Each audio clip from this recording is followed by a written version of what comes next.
Okay, so we'll get started. Hello. What is this? Happy New Year.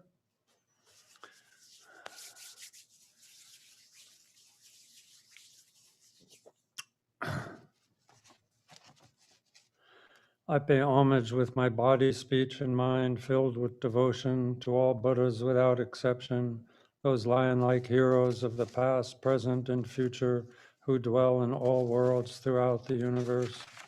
With the power of these aspirations for excellent conduct, I bow before all victorious ones as they manifest to my mind, prostrating with as many bodies as there are atoms in the universe. I envision that there are countless Buddhas abiding on every atom in the universe, each surrounded by hosts of Bodhisattvas, completely pervading the basic space of phenomena. With never-ending praises sung to an ocean of melodies, I extol the perfect qualities of all victorious ones who have arrived at a state of bliss.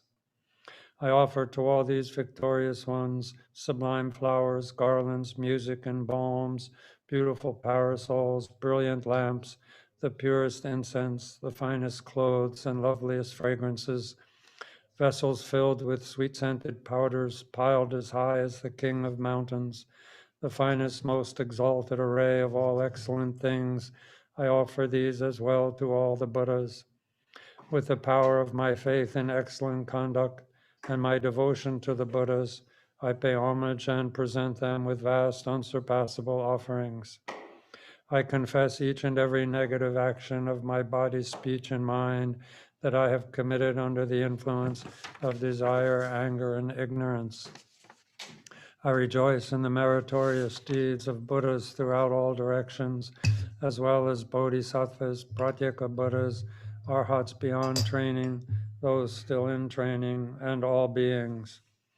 I request that those lamps of the world, the protectors who, free of attachment, have attained the enlightened state of Buddhahood, turn the wheel of the unsurpassable Dharma. I join my hands and beseech those who may wish to pass beyond all suffering to remain for as many eons as there are atoms in the universe in order to bring benefit and happiness to all beings. I dedicate whatever virtue I have accumulated through prostrating, offering, and confessing, through rejoicing, requesting, and supplicating, however slight this virtue may be, to the enlightenment of all. The earth is perfumed with scented water, strewn with flowers, adorned with Mount Meru, the four continents, and the sun and moon. By my imagining and offering this as a Buddha realm, may all beings come to enjoy the pure realms. Idam Guru Ratna Mandala Kam Nirya Taya Me. To fulfill the needs of all beings at their various levels of understanding, we request that you turn the wheel of Dharma, including the lesser and greater, common and extraordinary approaches.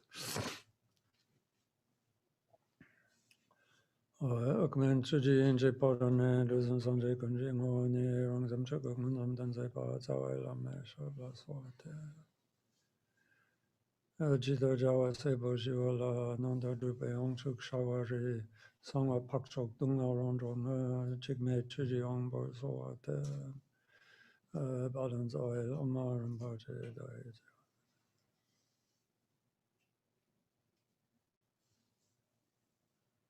Ching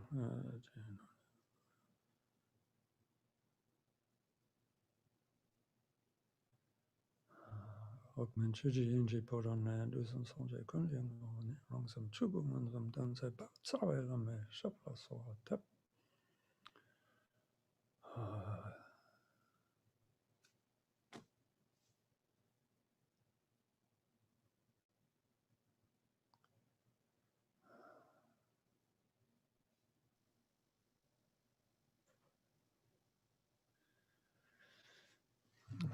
This.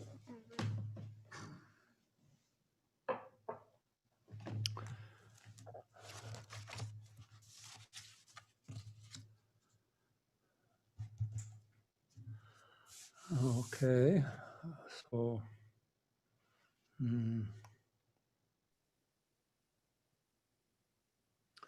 I think if you take your book, you have this book, The Way of the Bodhisattva, and go back to the first chapter, The Excellence of Bodhicitta.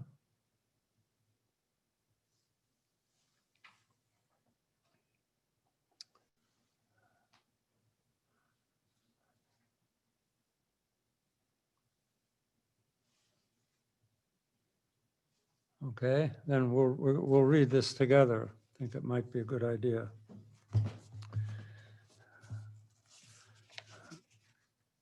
Homage to all Buddhas and Bodhisattvas, to those who go in bliss, the Dharmakaya they possess, and all their heirs, to all those worthy of respect, I reverently bow. According to the scriptures, I shall now in brief describe the practice of the Bodhisattva discipline. Here I shall say nothing that has not been said before, and in the art of prosody I have no skill. I therefore have no thought that this might be of benefit to others. I wrote it only to habituate my mind. My faith will thus be strengthened for a little while, that I might grow accustomed to this virtuous way. But others who now chance upon my words may profit also, equal to myself in fortune. So hard to find the ease and wealth whereby the aims of beings may be gained. If now I fail to turn it to my profit, how could such a chance be mine again? Just as on a dark night black with clouds, the sudden lightning glares and all is clearly shown. Likewise, rarely through the Buddha's power, virtuous thoughts rise, brief and transient in the world. Virtue thus is weak, and always evil is great and overwhelming strength. Except for perfect bodhicitta, what other virtue is there that can lay it low? For many eons, deeply pondering, the mighty sages saw its benefits, whereby unnumbered multitudes are brought with ease to supreme joy. Those who wish to crush the many sorrows of existence, who wish to quell the pain of living beings, who wish to have experience of a myriad joys, should never turn away from bodhicitta. Should bodhicitta come to birth in those who suffer, chained in prisons of samsara, in that instant they are called the children of the blissful one, revered by all the world, by gods and humankind.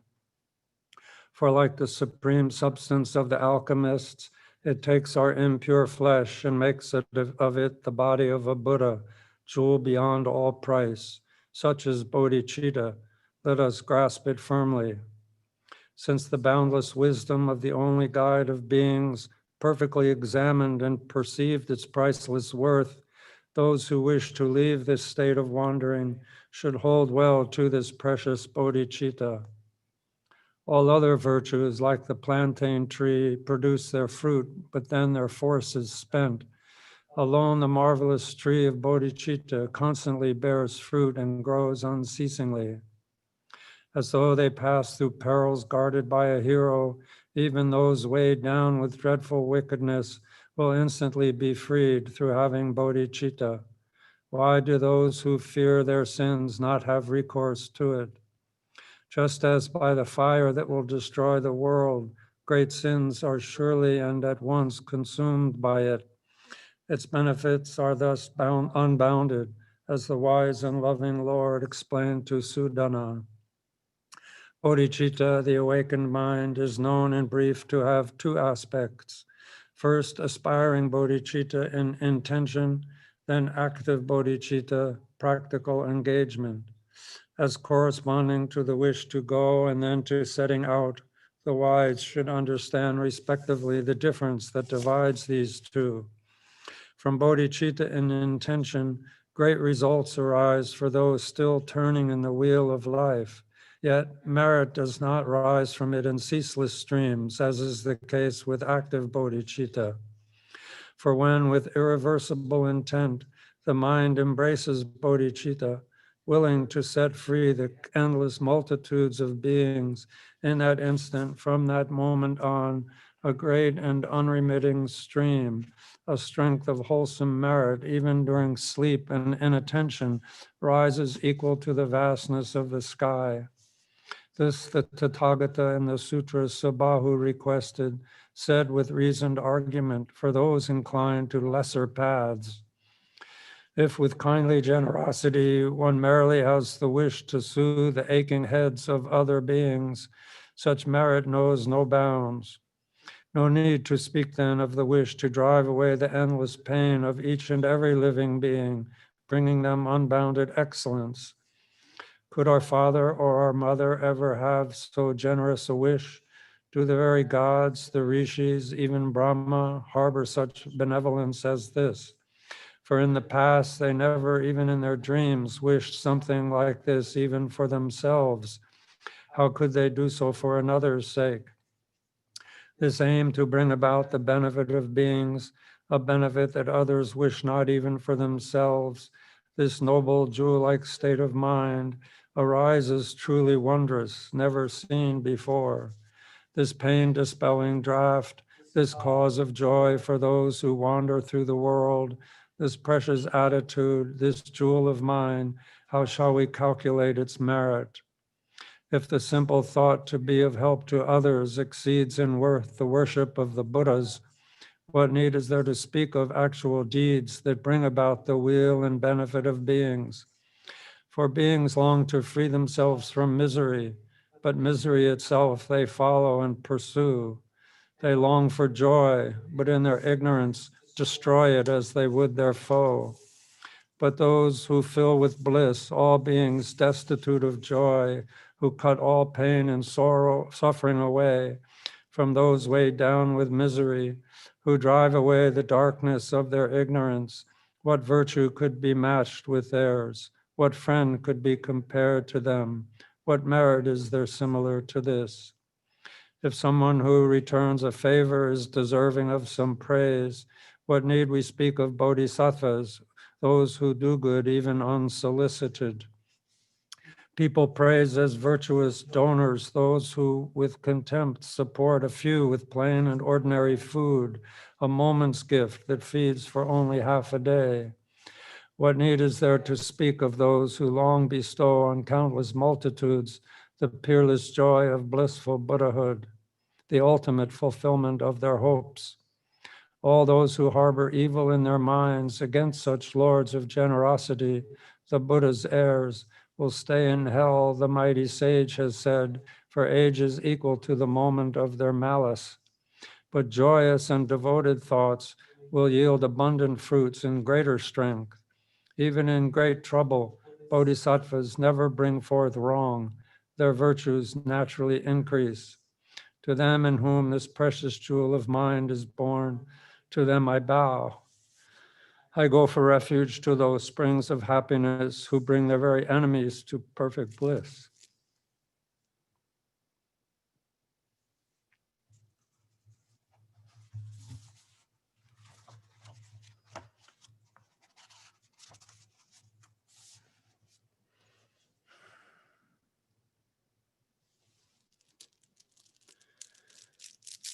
So holding on to the spirit of that, then we'll continue with the third chapter of the Bodhicharyāvatāra.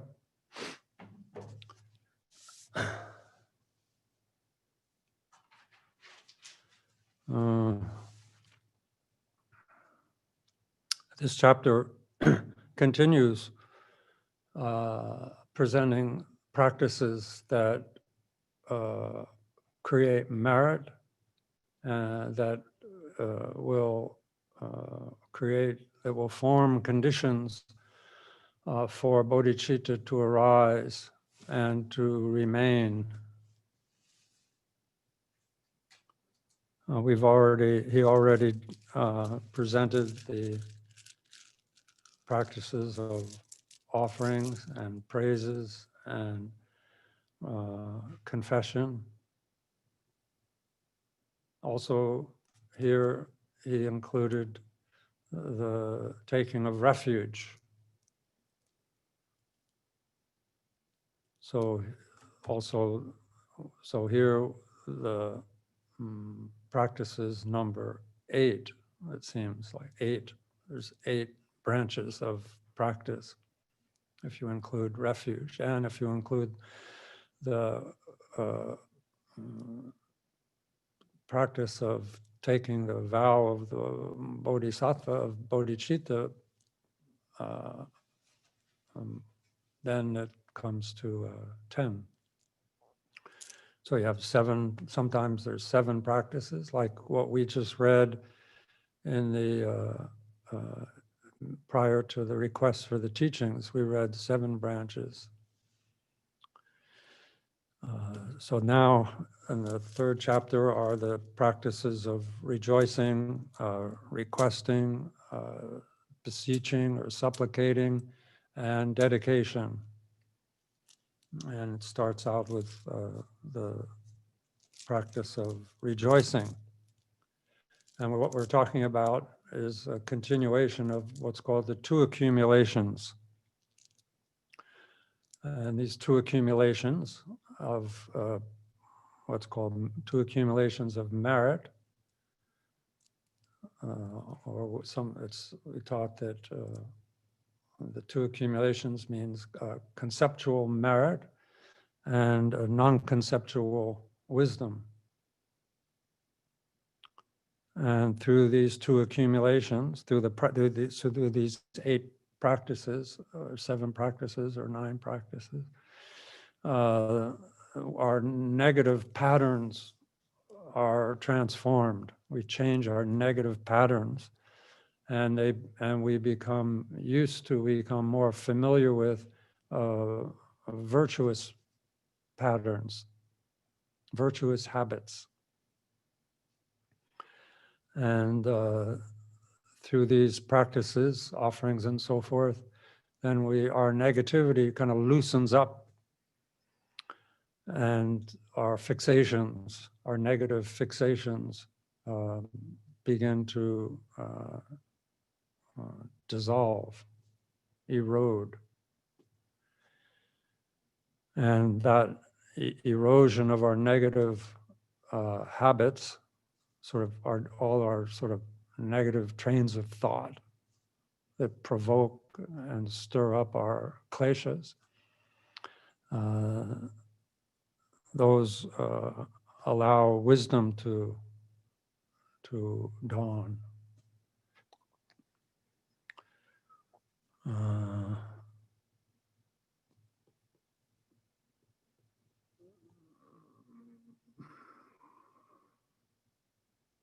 And these, as these practices are presented, then there's this conceptual merit, which means that there is an actor, there's a practitioner engaging in a practice, and there's a recipient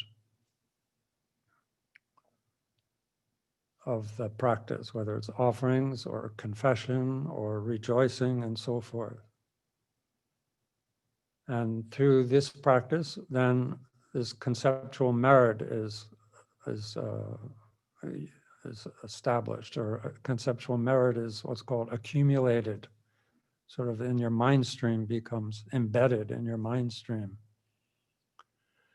And if we practice for a practitioner, like a practitioner, we should aim and infuse our practice with non-conceptual wisdom, beyond what's called, beyond those 3, beyond the context of the actor or the practitioner, the practice, and the recipient of that. Just a much grand mind, a grand scope.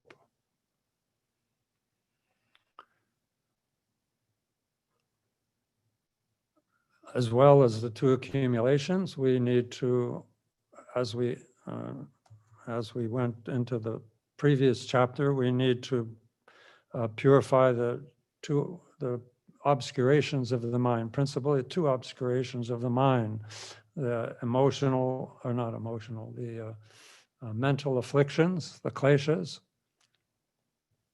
and our obscuration to our cognitive obscuration, that which prevents us from recognizing our true nature.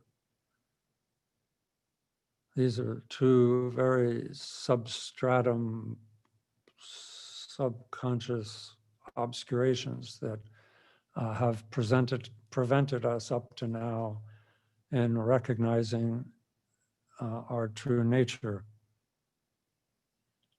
And so through these two practices of the two accumulations and the two levels of purification, then the one, like the accumulation of merit, provides the conditions for Buddha nature to be recognized. Merit provides the conditions for Buddha nature to be recognized, and the purifying the two obscurations allows the qualities of Buddha nature to be naturally revealed. So there's a revealing of Buddha nature, and then there's a recognition of it. And this arises, this occurs to an individual on the basis of the accumulation of merit and the purification of these two obscurations. So that's what we're doing.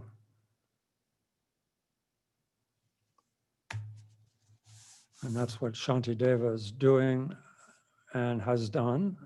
And now he's explaining to us what he's done, as we can think of this as almost a direct instruction based on what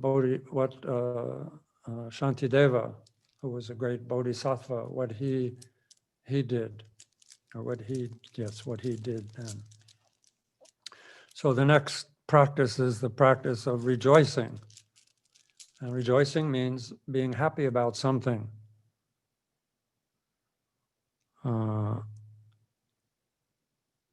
We can rejoice at virtue, and we can rejoice at non-virtue. We can rejoice, and one of the since rejoicing becomes a cause, it's an action, it's a motivated act. The characteristic of rejoicing is that the one who rejoices in something, like the one who rejoices in, say, the virtue of someone, then the karma, the result, is the same as the one who is performing the action that you are rejoicing in. Is that clear? Similarly, if you rejoice at someone who's practicing some negative action, a harmful action, or unvirtue, if you rejoice at someone who's practicing virtue, non-virtue, then you accrue the same seeds of non-virtue that give rise to the suffering of non-virtue.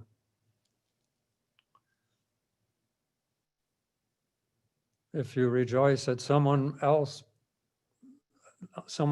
good qualities, then you acquire those qualities.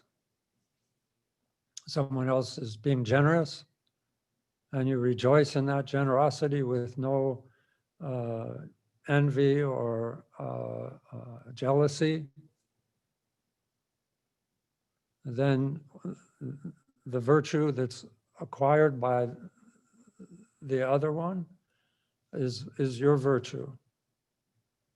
And if you rejoice in someone's, for instance, generosity, but they're not really motivated, they're doing it out of some obligation or they're doing it to show off, but you rejoice in their generosity with a good heart, then you are actually, your practice is yielding a greater result. Your virtue is greater. That's why Paltra Rinpoche, his lineage, I guess, or he calls this the practice of the secret practice. It's the secret, or the secret and magic practice. If you're and this might, you might take this to heart. If you're a sincere Buddhist practitioner and you're too busy to engage in a lot of practice, then you can simply make rejoicing your main practice. And that's your, it's your, the results of that practice will be the same as if you're rejoicing in someone who's, say,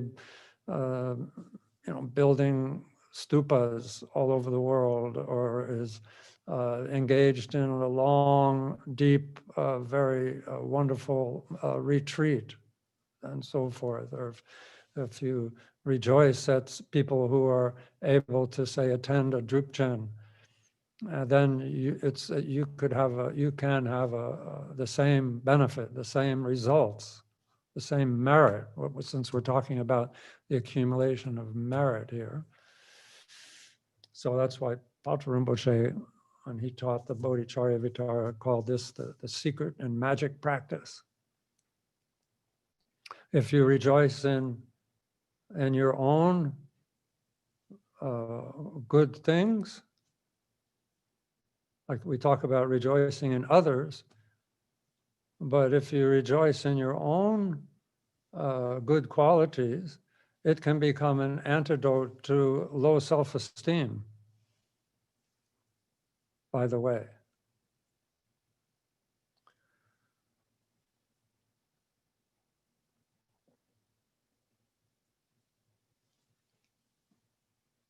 If you remember the kindness of others, if you reflect on the kindness of others,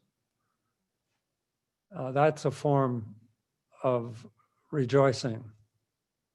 That will lead you to the merit of rejoicing.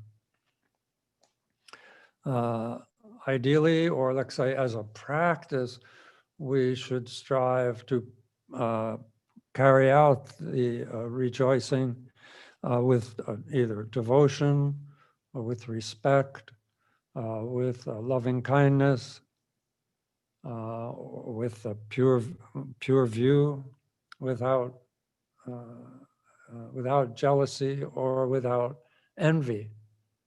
And actually, as we know, the practice itself of rejoicing directly antidotes jealousy and envy. If you have a habit, if your reaction to other people's good fortune, you should examine your mind and see how, whether or not jealousy and envy are,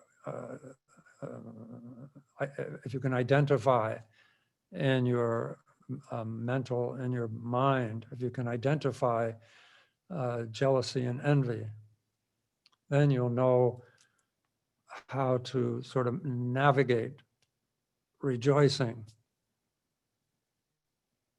You'll recognize that rejoicing will be an antidote to that. And so you're exposing your fault of envy and jealousy.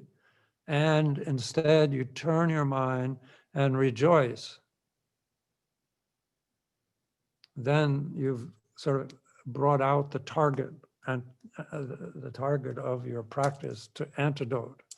and it reduces your jealousy and envy. With joy, now the Shantideva says here, with joy I celebrate the virtue that relieves all beings from the sorrows of the states of loss, exulting in the happy states enjoyed by those who yet are suffering. Okay, so here he's rejoicing in the context of three types of individuals, particularly the three kinds of merit of individuals. As you know, like there's virtue or merit that leads to happiness, and then there's virtue that leads to liberation, like happiness in samsara, and then there's virtue that leads to liberation from samsara, and then there's virtue that leads to Buddhahood, to the complete enlightenment, to omniscience. These three, so what we could call these are the three scopes of an individual's way of practicing or way of acting. Okay, and so here the first one is those of what's called the lesser scope of an individual who practices virtue. For instance, the practice of giving up the 10 categories of non-virtue, killing the 3 physical actions, the 4 verbal actions, and the 3 mental actions. One who practices giving up those, and one who practices the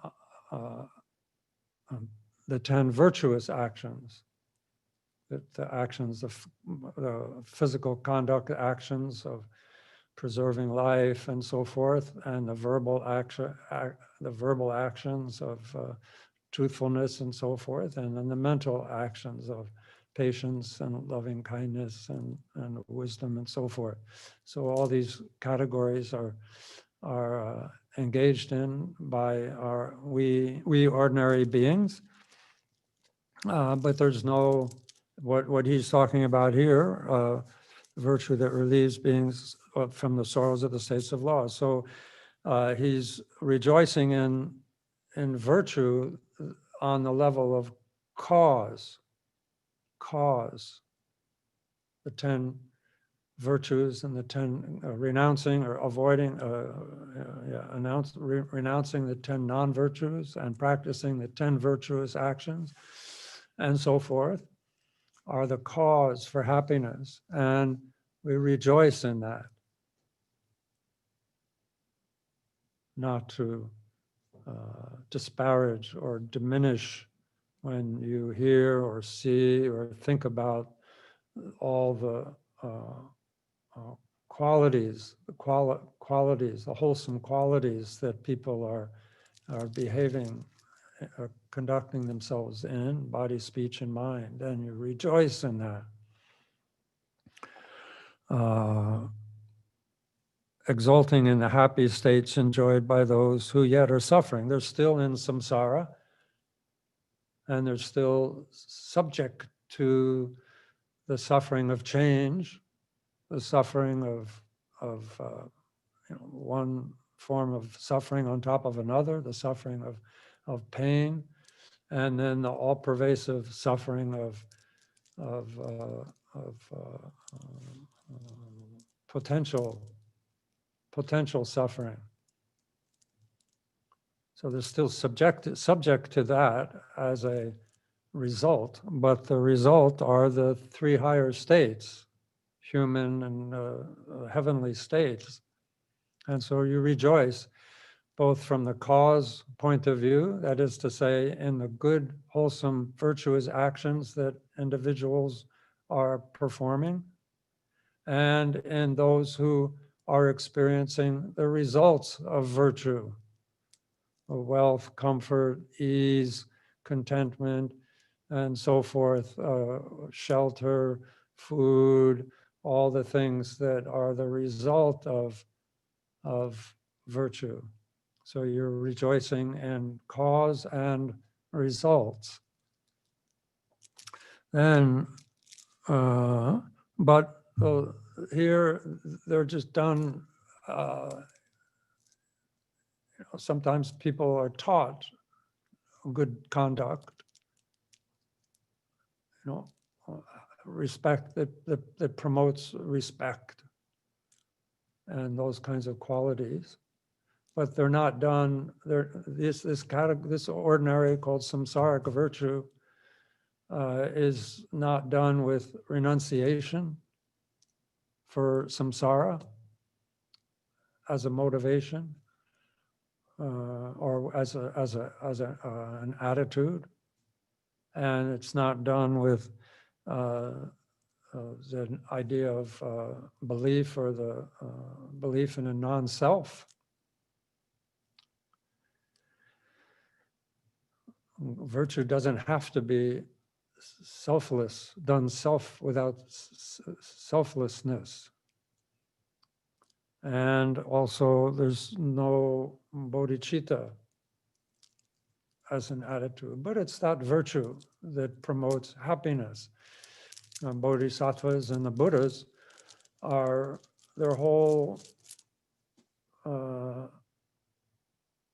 orientation is to bring beings to the bliss of enlightenment. And so if they experience happiness along the way, for whatever reason, that brings delight to the bodhisattvas and the Buddhas. It's taught in the sutras to successfully traverse the path of awakening, we have to know happiness. We have to have our own personal experience of happiness.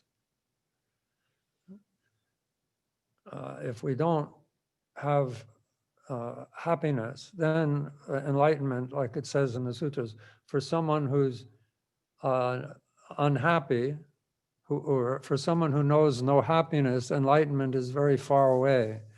For someone who knows happiness, enlightenment is very close. Particularly in the Mahayana, because one of our slogans is like, may all sentient beings be happy, have the causes of happiness. If we don't know what we're talking about, there's no juice to it. There's no life force to it. It's just an H, a P, and a Y. And you know how to read, say, or know how to repeat something that someone tells you, but you have no experience of happiness. So it's important that people are happy. And so when they engage in virtue without being self-righteous, we should rejoice in their happiness. And if they're experiencing the results of happiness, then Shantideva says he rejoices in that. How wonderful that they're experiencing the results of virtue. Then the second verse is for those in the sort of with a middling scope. Here he says, I revel in the store of virtue, cause of gaining the enlightened state, and celebrate the freedom won by living beings from the round of pain. So here I revel in the stores of virtue, cause of gaining the enlightened state. So now he's talking about a virtue that on the causation level are infused with or driven by renunciation and egolessness.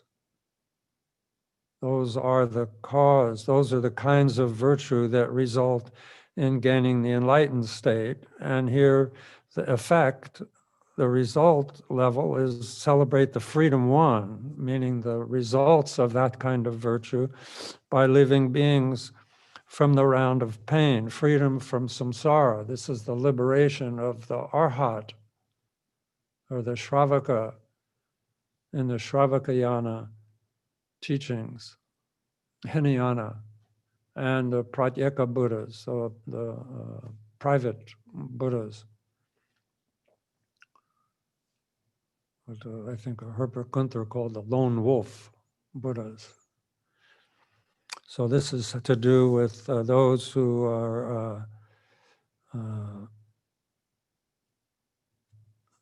are striving for liberation from samsara by accumulating virtue, and we rejoice in that, and we rejoice in those arhats who have become freed from samsara, freed from the sufferings of birth, old age, sickness, and death, which is the attainment of arhat.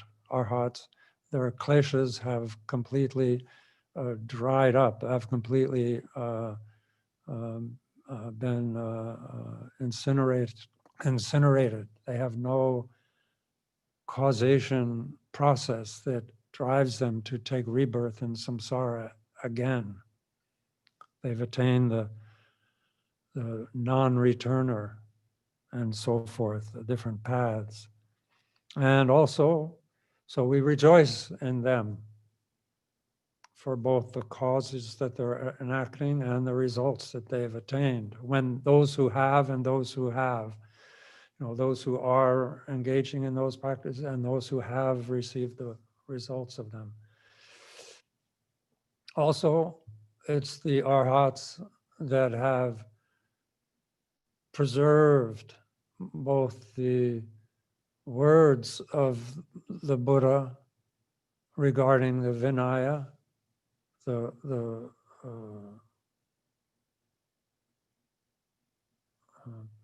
basket of teachings of discipline, the Vinaya. They've preserved the words of those and the lineage of adhering to and realizing those teachings of the Vinaya.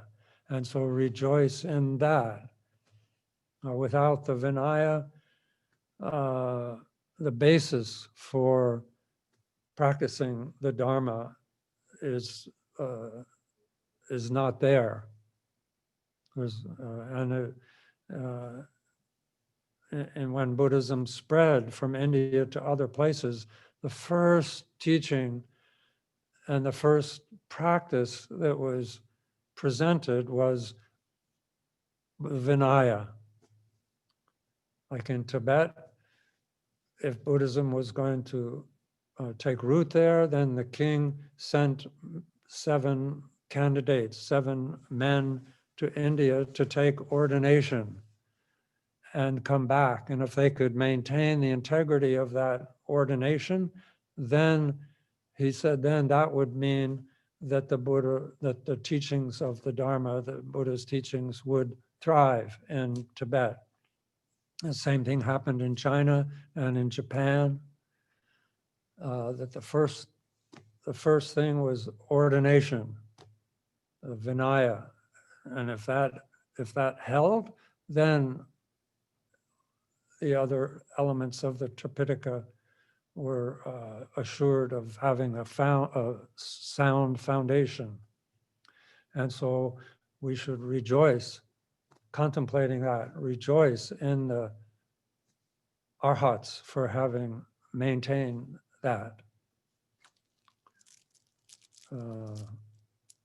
As the Vinaya, and then the discourses, the sutras, and then the aspects of the doctrine.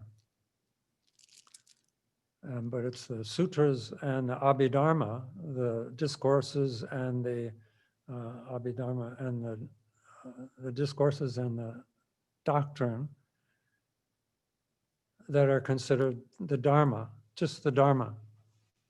The Vinaya is taught that the Vinaya is considered to be the Buddha and the Dharma. So Vinaya is very central, and it's because of the early masters of the Vinaya that has been maintained, and it wasn't discarded or neglected. So that's the source of our rejoicing and gratitude. gratitude, gratitude has to, like I said, gratitude is ushers in this rejoicing. Then there's the third verse. It's only 2 lines. And in the Buddhahood of the protectors I delight, and in the grounds of realization of the Buddha's heirs. So this is the great scope of the Bodhisattva, the enlightenment, the Mahayana, enlightenment according to the Mahayana approach, with all the qualities of what are called, like when we talk about Bodhi or enlightenment, though Bodhi or Buddha means all that needs to be eliminated has been eliminated, and all the qualities that are all the qualities of the enlightened mind are flourishing or are attained or are matured.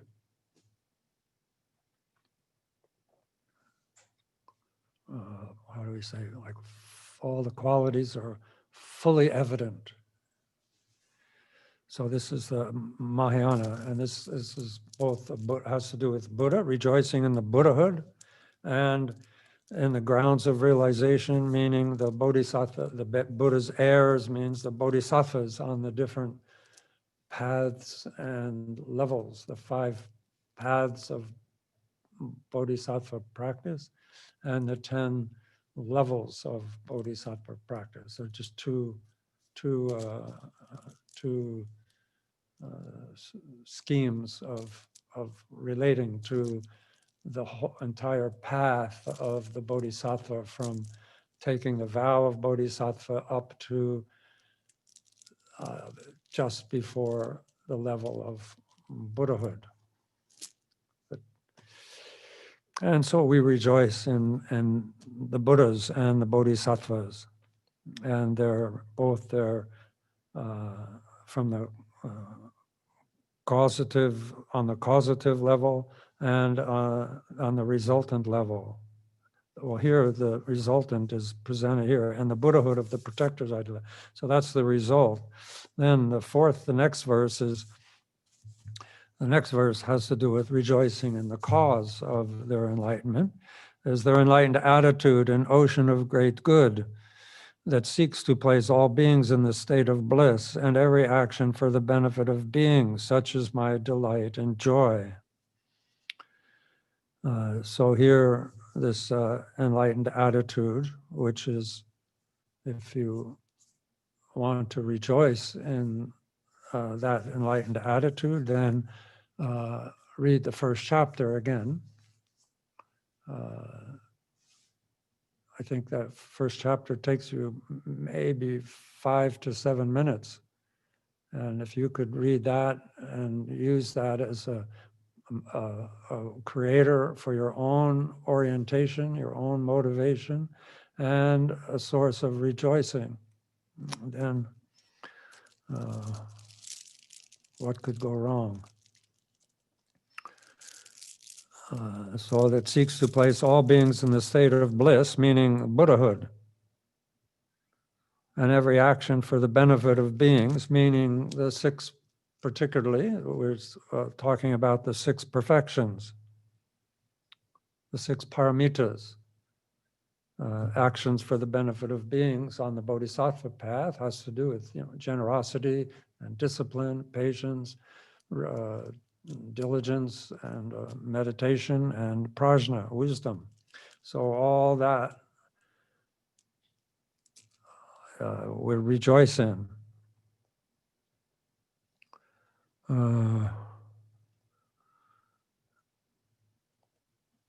A very familiar example of how rejoicing equals, and rejoicing in a virtuous deed equals a virtuous deed, is the probably very familiar recounting of King Prasenajit, who was a king during the time of Buddha, who invited the Buddha and his whole entourage, hundreds, to host them, I think for a month or a number of months. And he offered all of his wealth to the Buddha, as well as all this sumptuous food. And then in conclusion, or at the end of that month before the Buddha was leaving, then the Buddha, typically when you offer a meal, then the Buddha or the Bodhisattva or the yogi dedicates your merit to the enlightenment of all beings. In the fringe of this group, who were the beggars who would receive the excess. And there was one beggar woman there who rejoiced at the king and was just so happy that the king had such wealth and such imagination to be able to use his wealth to invite the Buddha and his entourage and take care of them for a month and offer all his wealth. She rejoiced so much in that. That made her so happy that there was somebody that could do that. So that when the Buddha Shakyamuni, he asked the king, and now I'm about to dedicate the merit, and so we want to dedicate the most merit. And so you've done all this offering and so forth to myself and these monks and so forth. So shouldn't I dedicate the source of the most merit in this assembly? And the king said, yes, of course. Don't, dedicate it to whoever has the most merit, whoever has acquired the most merit. And so he said he dedicated the merit based on the merit accumulated by this beggar woman. And so that shows, that's a story that talks of how rejoicing can equal or even exceed an act, a virtuous act.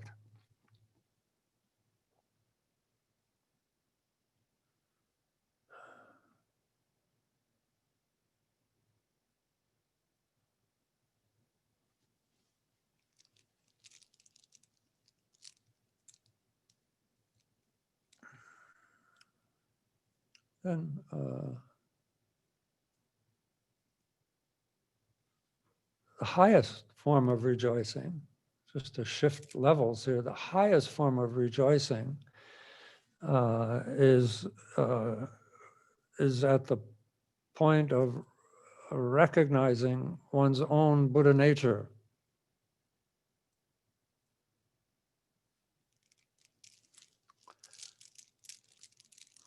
Just thought I'd interject that. And of course, that's the result of the accumulation of wisdom. Rejoicing in this conceptual dualistic manner is the accumulation or the acquiring of merit that is based on a person rejoicing in someone else's as an object. Okay, there's the rejoicer, the rejoicing, and then there's what's rejoiced at, what's rejoiced in. If not do that, but to practice in that way, this also applies to generosity and confession, purifying, and so forth. But to do that within the scope of emptiness, beyond the three spheres. This is all of this, the actor, the action, and the recipient of the action are all beyond having their own their own nature. The three spheres are empty of self. This is how you rejoice, accumulating merit from rejoicing. Okay, then I'll leave that.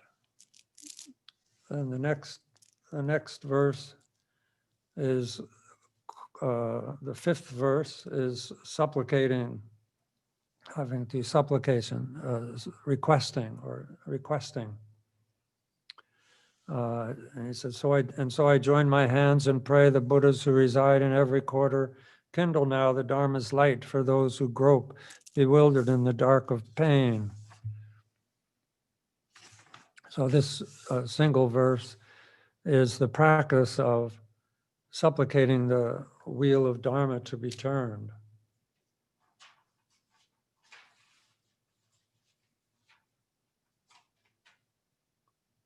There's rejoicing. There's quite a lot there.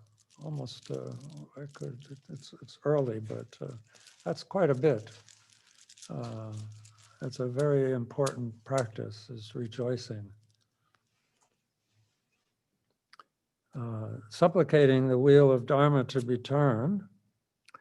Of course, it's another important practice for accumulating merit and wisdom.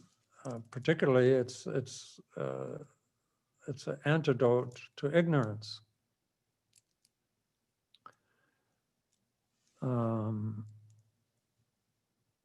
The first one to request the teachings from after when Shakyamuni attained enlightenment, then it's in the sutras, it says how he just abode. He just remained in the equipoise of awakening, because it was beyond concepts, beyond words or expressions. It was ineffable. And so there was nothing to say. And so he remained silent and just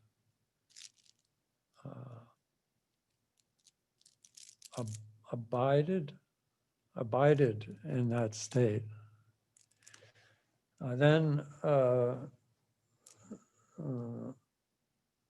course, in a human realm, no one had heard the profound Dharma. So there was no one there there were no individuals who could really request the wheel of Dharma to be turned, because one of the elements in requesting the Dharma to be taught is that you have faith in the Dharma, that you have some understanding of its qualities and its benefits, and you want to hear it.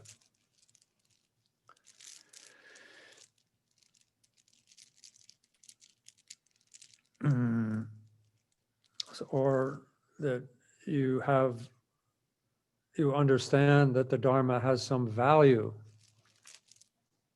So the first turning of the wheel was requested by the gods, Indra and Brahma, who did appreciate the profundity of Shakyamuni's realization, and made an offering. I think Indra offered a turning to the right, a clockwise conch shell, and Brahma as the kind of the one, there were all these rulers. He offered a wheel, a 1,000-spoked wheel, indicating it's sort of one of the accoutrements of a universal monarch. And they requested him not to remain silent, but to teach those who have ears for the truth that he had realized. And so that interdependence of that request accompanied by an offering, then because turning the wheel of Dharma, teaching is an offering. So offering and offerings, it's an offering for offering. It's a wheel. And the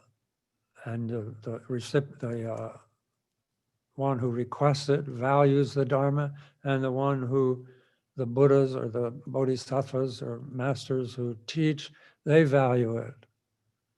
And so they're not just gonna, it's not appropriate to just broadcast or proselytize to those who don't value the Dharma. Even in the history, our Tibetan history, Dharma history, the Tibetans went to India, and Indians, that was a Brahmanical, the spiritual life of India was controlled by the Brahmin, or the Brahmins. It was a very strict caste system. And then you had these Tibetans, warriors, barbarians, by their own terminology, their own definition, red-faced demons, the offspring of the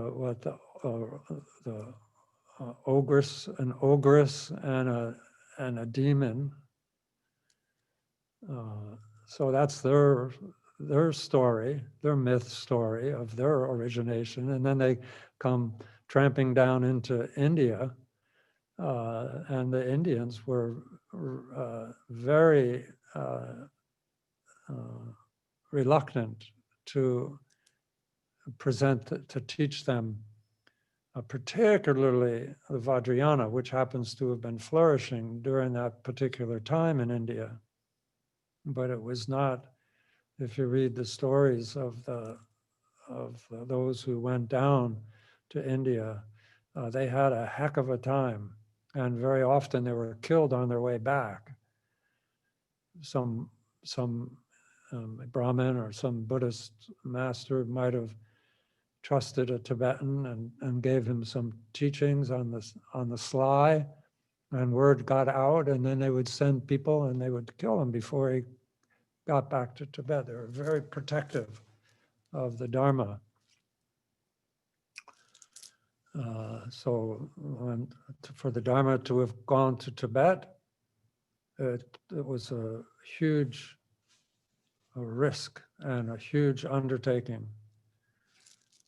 So here, that hearkening back again now to rejoicing. We should rejoice in the hardships that those who have reached attainment have undergone, starting with Shakyamuni. Here, though, turning the wheel of the Dharma means it's kind of a two-way thing. Those who value the Dharma and request it, and those who value the Dharma and give it in an appropriate way. Because of its value, they give it in an appropriate way to someone who values it.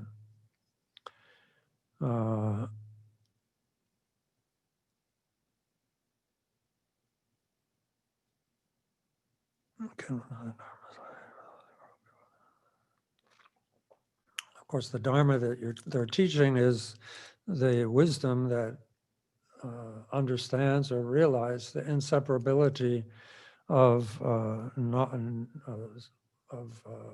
sublime knowing and compassion.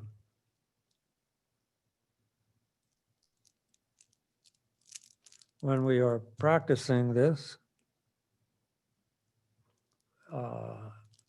at home, by ourselves, there's no Zoom happening, and you practicing requesting the teaching, then visualize the Buddhas, the Bodhisattvas, as far as you can think, as big as your mind can make, then a place Buddhas and Bodhisattvas there, all your own personal relationships you have with masters, with your own teachers, put in front of you also, and then request them to turn the wheel of the Dharma. Don't let Dharma disappear from this earth. And may I never be separated from the teachings or from the teachers. May I always in my future lifetimes hear about the Dharma, seek it out. In all my future lifetimes, may I meet the teachers, and may I request the teachings, may I hear the teachings, may I be able to understand the teachings, and may I be able to integrate those teachings into my entire being. And may I realize those teachings, and may I share those teachings with those who value it, that I have a connection with, or that I understand may benefit from it. So pray in that way. That's all this practice of requesting the wheel of Dharma to be turned.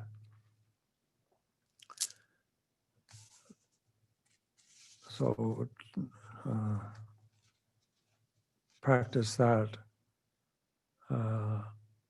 as much as you can.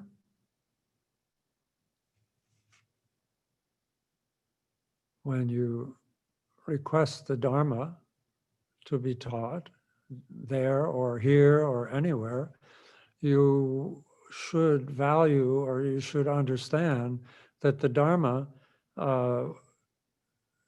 is the method, the teaching, the Dharma is a teaching on the methods to destroy your ego, or to destroy your ego clinging, I should say, not your ego. That doesn't destroy your ego. It destroys your ego clinging. There is no ego.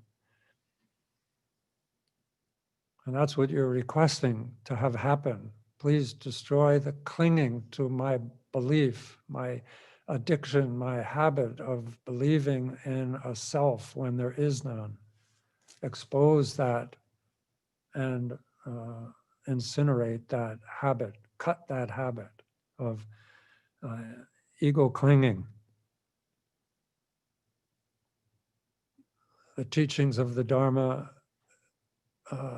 elucidate or explain the difference between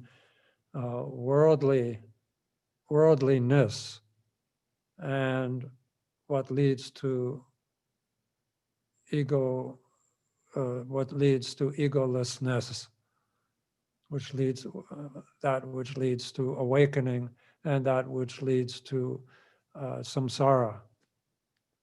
So when we request the teachings, we should request to be, what is worldliness? How am I going in the wrong direction? Worldliness means doing things for your own personal gain or to avoid loss,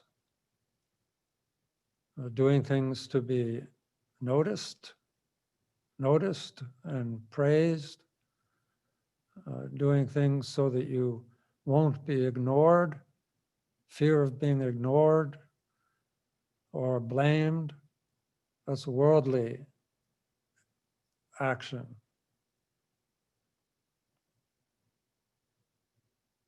Or let's say it's worldly, the mindset is worldly, your motivation is worldly. Do things to become well known, and so forth. These are, it's not the act is not the main thing. It's the motivation that determines whether something is worldly or leading to awakening. And so the Dharma teaches the flaws and the downside, the disadvantages of acting in worldly manner, and teaches the advantages of acting in a manner that leads to liberation and awakening. So when we request the Dharma, then that. Okay, I'll leave that. Then the next verse is, I join my hands beseeching the enlightened ones who wish to pass into nirvana. Do not leave us wandering in blindness. Stay among us for unnumbered ages. There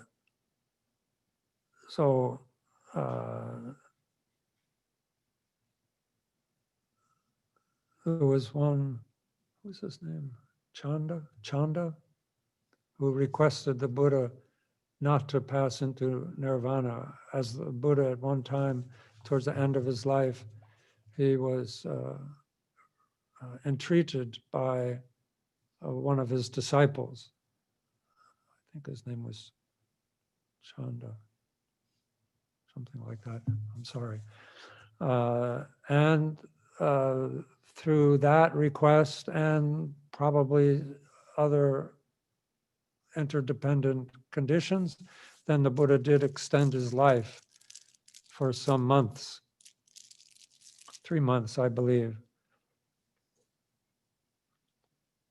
It often is that when a Buddha feels as though, this is kind of a, we can't really, Buddha doesn't really think this way, but through the wisdom of Buddha and the compassion of Buddha, basically the Buddha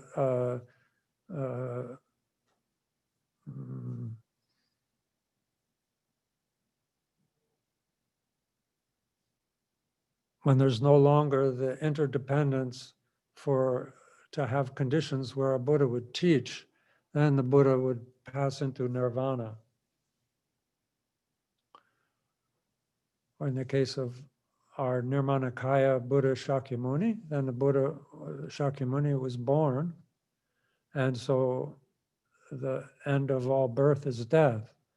And so that was his final teachings, that he passed into his nirvana because of his birth. But the mind of Buddha, I mean, enlightenment is enlightened mind, and it's not enlightened body or speech that is the actual enlightenment. And so we could say the enlightenment of Buddha, the Buddha mind, is unborn.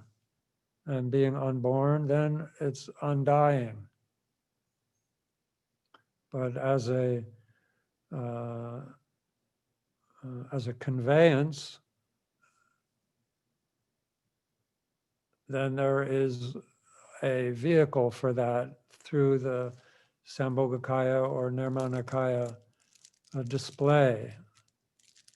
And that is subjected to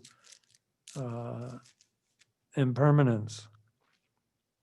And so here we are entreating the Buddhas not to feel as though their work is done, but I'm still here, and it's going to take me a long time to deal with all of my flaws and all of my kleshas and all of my accumulated karma and tendencies that hold me to samsara. So don't abandon me here.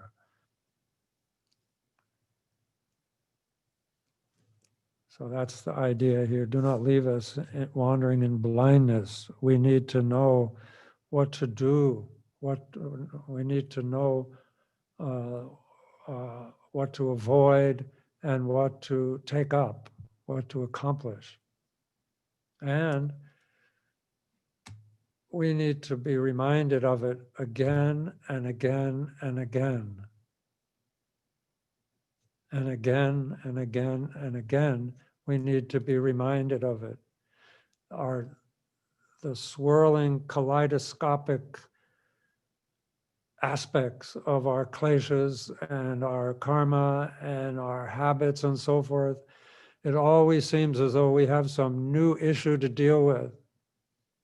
And we forget the Dharma and think that there's something different going on this time.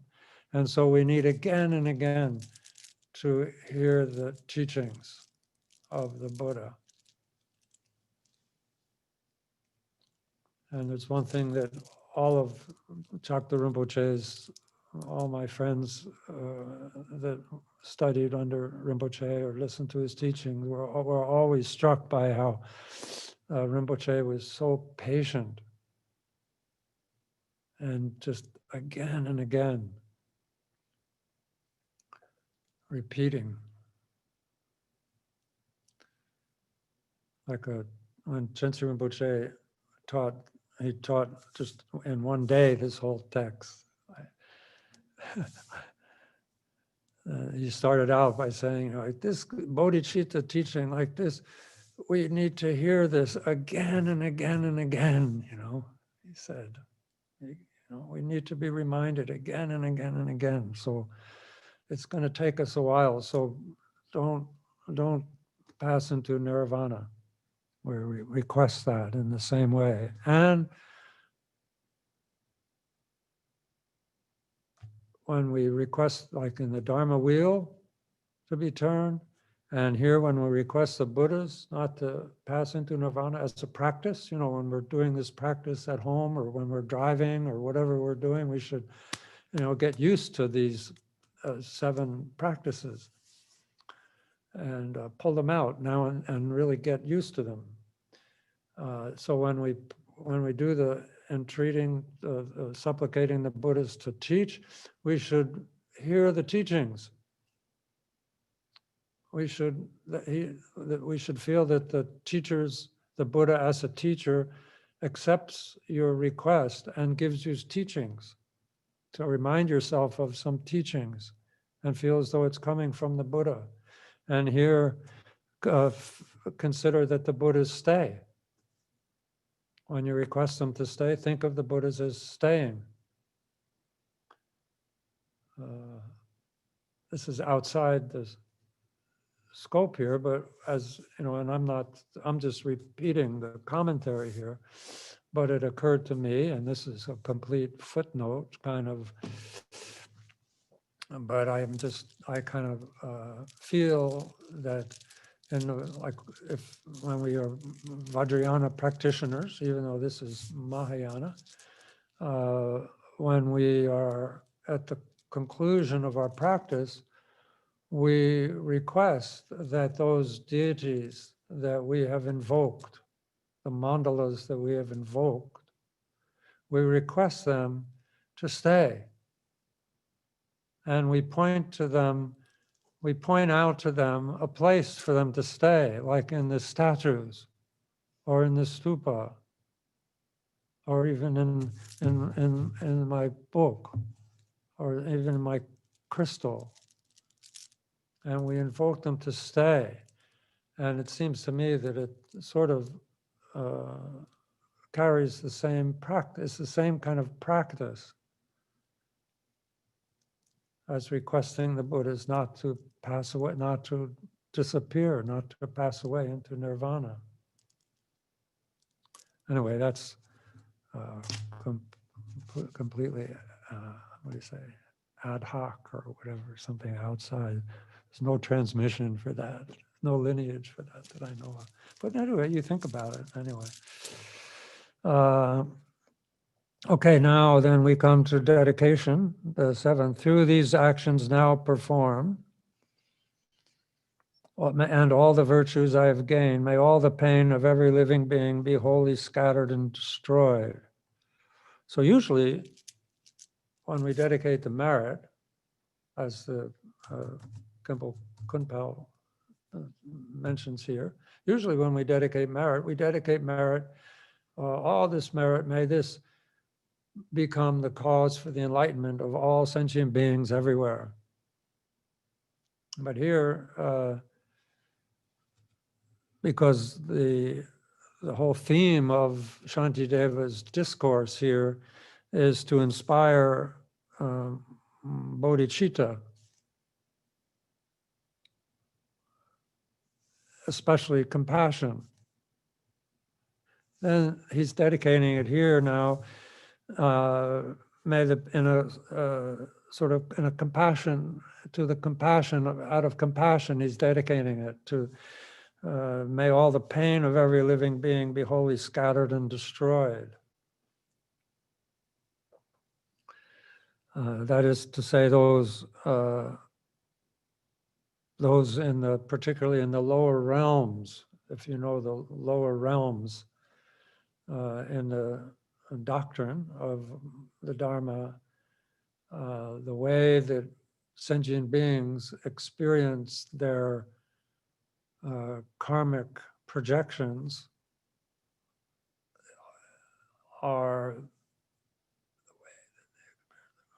is according to the you could say the balance of positive and negative actions, and the balance of the motivation of those actions.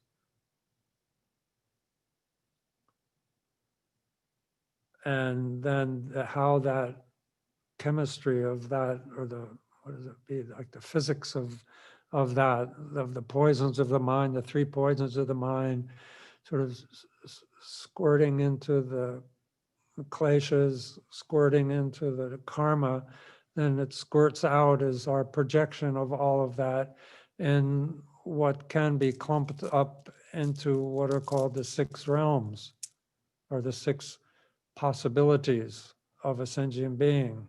Six kinds of, not six possibilities, six kinds of possibilities, the six varieties. Within that, then it's still individual sentient beings experiencing their karma individually based on their own clinging to their self-identity. And so there are those that are considered, and in this text that I'm reading anyway, they call this the states of loss. You'll see that here. That's the lower three realms of those who are experiencing mostly negative causes. They're experiencing the results of negative causes, harmful causes, like the stupidity, greed, and aggression or anger, that in their full-blown measure, like full-blown act out of ignorance, the karmic consequences is one of the animal realm. And as you know, there's tons of, that's one of these realms that we can actually see and interact with, and not just take on faith, but even in that animal realm, we can see a full range of experiences, from the most cuddled and spoiled cats and dogs and hamsters to the most, tortured animals in living in the bottom of the ocean and so forth. And then the full-blown greed experienced as a tormented spirit, where it's just a constant thrust towards something that they'll never even see, or if they see it, it disappears, or if they see it, it turns into something painful. or the experience of aggression and hatred experienced as the hot and cold experiences of the various forms of negative actions maturing with that kind of motivation. And the hell was called the hell realms. The hell realms and the tormented spirit realm and the animal realm are all predominantly suffering. Very little rest from suffering. One thing on top of another, one thing after another. Then humans and the heavenly realms, called the godly realms. Then there's less suffering, but it's imminent. Because anytime there's ignorance, you are sowing the seeds, you are repeating. Ignorance, as long as we are ignorant of our true nature, then we are repeating moment to moment the causes of samsara. And samsara is one of suffering. It's an ocean of suffering, it's taught. Ocean of suffering means like the ocean is wet. Anywhere you go in the ocean is going to be wet. Anywhere you go in samsara, there's going to be suffering. In what's called the higher realms, that suffering comes intermittently.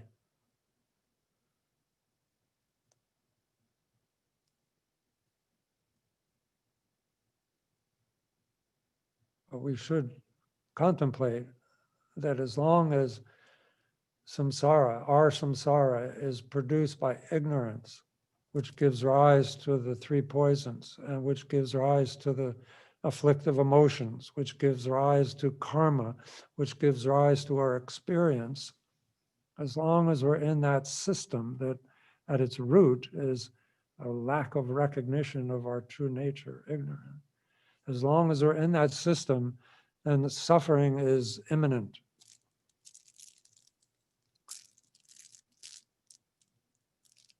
We know even ourselves how, even no matter how good how hard we try, we're always creating some kind of suffering. How we, how we eat and how we travel, always thinking of how to not cause suffering. But there's no, as long as we're in samsara, then it's the nature of samsara to be suffering, just like it's the nature of fire to be hot. So given that, then we should arouse bodhicitta and engage in these 7 methods that create or form in our minds the conditions for bodhicitta to arise.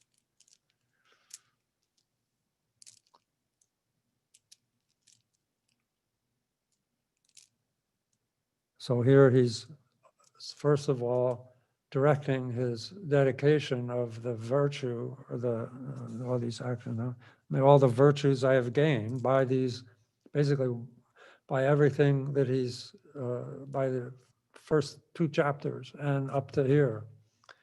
Those virtues, the virtue of the offerings and praises and confession and requesting the Dharma wheel and rejoicing and requesting the Buddhas not to pass into nirvana, all the virtue of that, then may the pain of every living being be wholly scattered and destroyed, especially those in the lower realms, the commentary says. Then in verse 8, for all those ailing in the world, until their every sickness has been healed, may I myself become for them the doctor, nurse, the medicine itself.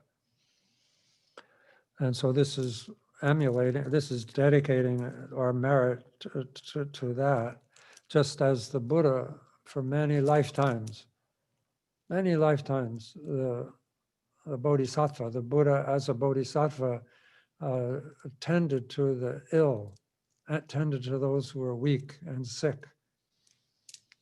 And so we should dedicate our merit and create and make an aspiration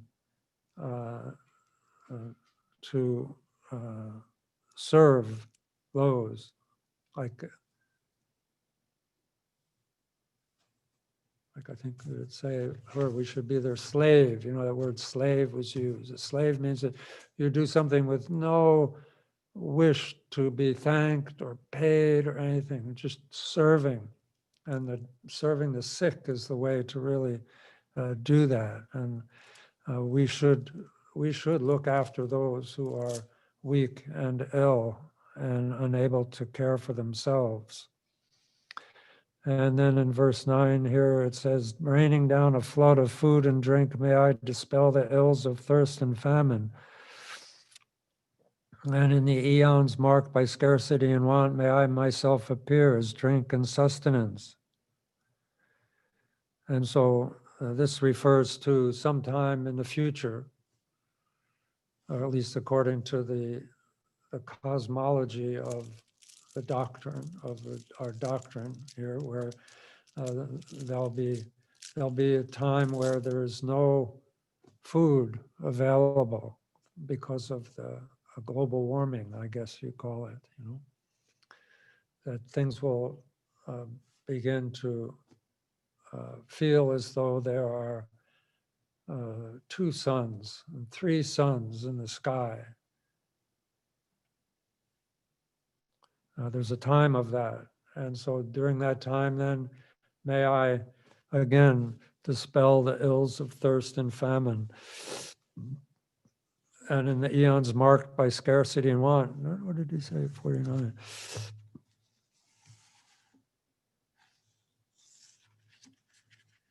Okay, there's a footnote there you can read. Basically, the lifespan contracts because of famine and disease. There's three things that are characteristic of our time period is war, famine, and disease. We can see, you know, kind of we're healthy enough to see, we're well fed enough to see that is the possibilities. There's a long way to go before it becomes a worldwide situation where people don't live past the age of 10, according to here, things like that. And then there's marked by scarcity and want.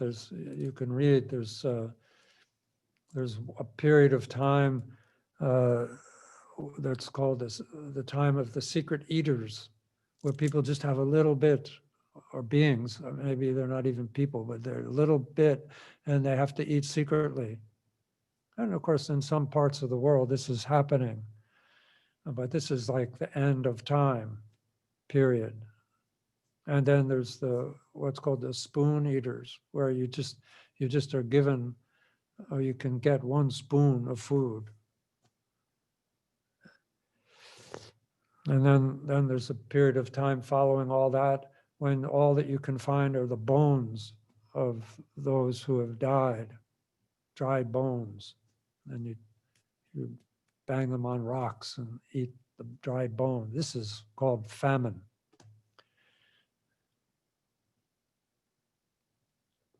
Then, so again, how to avoid that, how to shift the current of that is to make offerings. Mental offerings, use your speech to make offerings physical, material offerings, because the karma of that is infallible. The karma is infallible. And the virtue of making offerings is to thrive.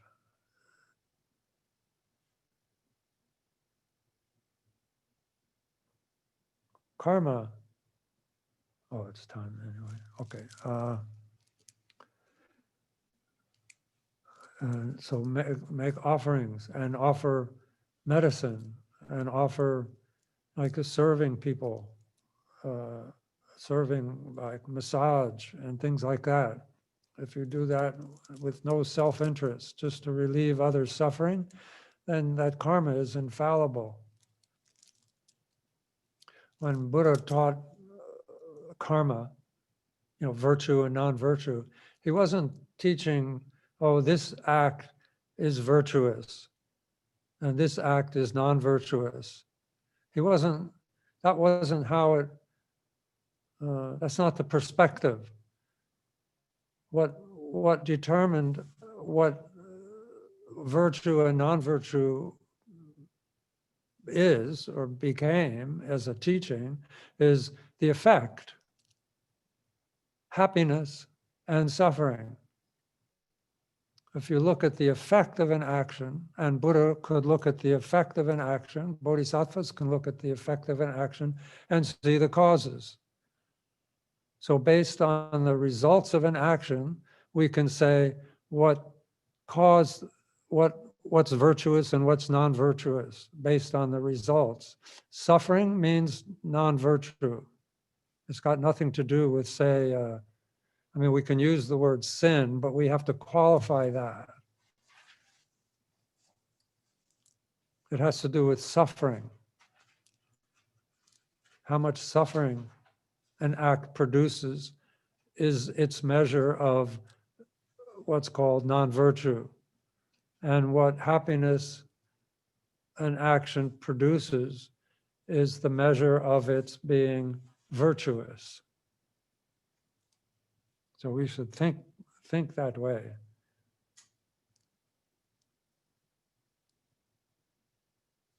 It will help us it will guide our own behavior. We're not trying to live up to a stricture of conduct code. It's all about, do we want to suffer or not? Okay, for sentient beings, poor and destitute, may I become a treasure ever plentiful and lie before them closely in their reach, a varied source of all that they might need.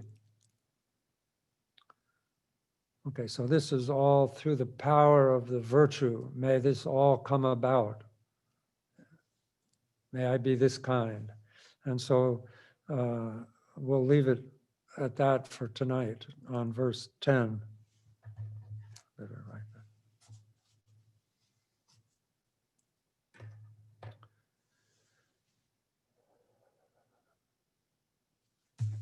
that. So let's just reflect and then for a minute, and then we'll dedicate a merit of reflecting, maybe just, I don't mean reflect, I mean just let everything sink in. It's a lot. Let everything just sink in by not thinking about anything particularly. Just relaxing your mind.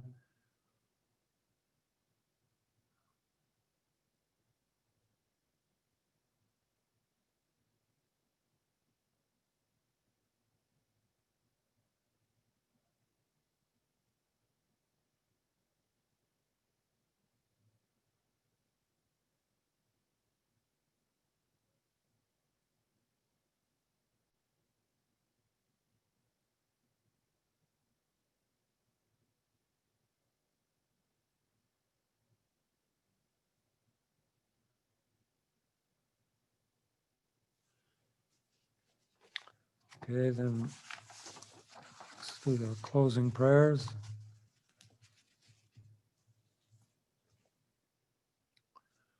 All the virtue of this practice and all that is gathered throughout the 3 times, I dedicate to all beings without exception so that they may attain Buddhahood. Following and emulating the omniscient and courageous Manjushri and likewise Samantabhadra, I completely dedicate all virtue. Since dedicating merit is praised as supreme by victorious ones of the 3 times, I completely dedicate these roots of virtue for the sake of practicing excellent conduct. May the teachings of Lord Buddha, the only source of benefit and happiness, long remain in this world. May the lives of those who uphold these teachings be as stable as a victory banner. Supreme Bodhicitta is so very precious. Where it has not yet arisen, may it arise. Where it has arisen, may it not decline, but evermore grow and flourish.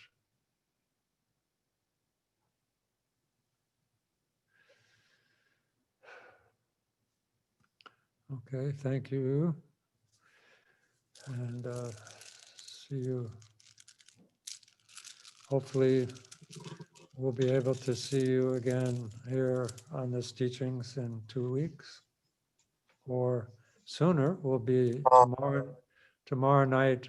We have a Chenrezig Folk Feast.